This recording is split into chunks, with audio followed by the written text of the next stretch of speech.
Welcome to a Foxy Tech Tips tutorial on unpairing Bluetooth devices on iPad. If you find this tutorial helpful, please consider subscribing to my channel and liking the video.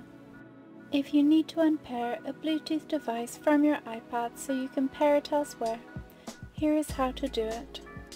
Open the Settings app. In Settings, select Bluetooth. Your paired Bluetooth devices will be shown here. Under My Devices, tap the eye icon on the device you want to remove. Select Forget this device. That Bluetooth device will then be unpaired from your iPad. And that draws an end to this tutorial.